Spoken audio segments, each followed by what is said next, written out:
എൻ്റെ പേര് അനന്തു എസ്. ഞാൻ എയറോൺ അക്കാഡമിയിൽ നിന്നാണ് സംസാരിക്കുന്നത്.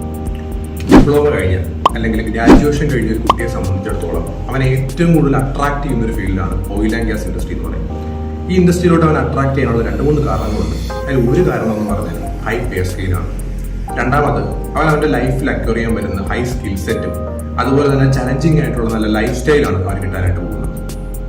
ഈ ഓയിൽ ആൻഡ് ഗ്യാസ് ഇൻഡസ്ട്രിയിൽ തന്നെ വരുന്ന ജോബ് സെക്ടേഴ്സ് എന്ന് പറഞ്ഞാൽ ഒന്ന് അപ് സ്ട്രീം, രണ്ടാമത്തെ mid stream, third down stream. Up stream എന്ന് പറഞ്ഞാൽ ഭൂമിയുടെ അടിയിൽ നിന്ന് നമ്മൾ ഫ്യൂവലിനെ എക്സ്പ്ലോർ ചെയ്ത് അതിനെ കുഴിച്ചെടുക്കുന്ന പ്രോസസ്സിനെ പറയുന്ന പേരാണ് അപ് സ്ട്രീം. ഇങ്ങനെ കുഴിച്ചെടുക്കുന്ന ഫ്യൂവലിനെ കരയിലോട്ട് എത്തിക്കുന്ന പ്രോസസ്സാണ് മിഡ് സ്ട്രീം എന്ന് പറയുന്നത്. കരയിലോട്ട് എത്തിക്കാനായിട്ട് ലോങ് ഡിസ്റ്റൻസിൽ നമ്മൾ പൈപ്പ് ലൈൻസ് യൂസ് ചെയ്യും, അതുപോലെ തന്നെ ഷിപ്പുകളും യൂസ് ചെയ്യാറുണ്ട്.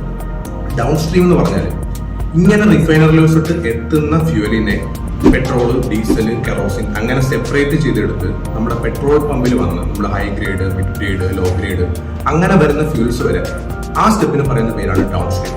അപ്പോൾ ഓയിൽ ആൻഡ് ഗ്യാസ് പഠിക്കുന്ന ഒരു കുട്ടിക്ക് ഒന്നുകിൽ അപ് സ്ട്രീമിൽ ജോലി കിട്ടാം, അല്ലെങ്കിൽ മിഡ് സ്ട്രീമിൽ ജോലി കിട്ടാം, അല്ലെങ്കിൽ ഡൗൺ സ്ട്രീമിൽ ജോലി കിട്ടാം.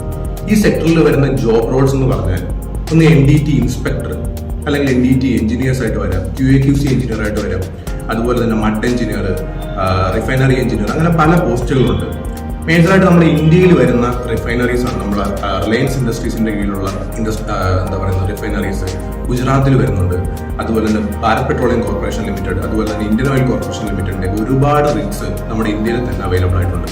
അതുപോലെ തന്നെ നമ്മൾ GCC കൺട്രീസ് നോക്കുകയാണെങ്കിൽ അരാംകോ, അഡ്നോക്ക്, അതുപോലെ തന്നെ ഗൾഫ് എസ്റ്റാബ്ലിഷ്മെന്റ് ഇൻഡസ്ട്രീസ്, അങ്ങനെ ഒരുപാട് റിഗുകൾ നമ്മുടെ GCC കൺട്രീസ് നോക്കുകയാണെങ്കിലും വരുന്നുണ്ട്. യൂറോപ്യൻ കൺട്രീസ് നമ്മൾ എടുക്കുകയാണെങ്കിൽ വുഡ്ലാൻഡ്, റോസ്നെഫ്റ്റ്, അങ്ങനെ ഒരുപാട് കമ്പനീസും ഇതുപോലെ വരുന്നുണ്ട്.